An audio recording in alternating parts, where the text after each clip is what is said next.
देखिए बच्चों, हमारे पास ये सवाल है। सवाल ये है कि अल्कली मेटल जब हाइड्रोजन से रिएक्ट करता है तो आयोनिक हाइड्राइड्स बनाता है।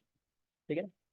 सवाल ये है कि हमारे पास कौन सा अल्कली मेटल सबसे आसानी से जल्दी से हाइड्रोजन से रिएक्ट करके हाइड्राइड बनाएगा। अब ये जहन में रखें बच्चों, मेटल्स जो होते हैं ना, मेटल्स की जो रिएक्टिविटी होती है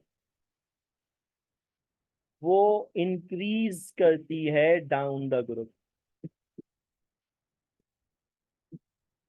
है ना। मेटल्स की reactivity down the group increase करती है। नॉन मेटल में डाउन द ग्रुप जो रिएक्टिविटी है नॉन मेटल की वो डिक्रीज होती है, मेटल में इंक्रीज करती है, ऑपोजिट है।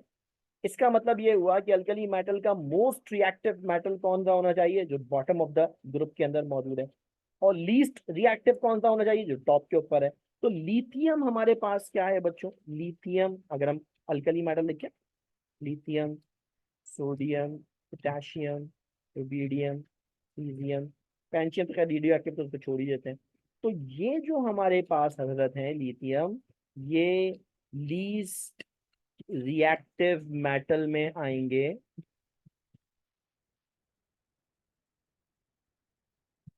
अगर हम इनको रिएक्ट करवाने की तरफ जाएं। ठीक है ना। तो ये सबसे देर से रिएक्ट करेंगे। ठीक है। तो फिर सबसे ज्यादा आसानी से कौन रिएक्ट करेगा, सीजियम मोस्ट रिएक्टिव में आएगा। ठीक है ना। तो हमारे पास जो ऑर्डर बनना चाहिए वो क्या होना चाहिए, cerium, rubidium, potassium, sodium and lithium, ये हमारे पास है। ठीक है बच्चों, समझ में आई बात। Thank you.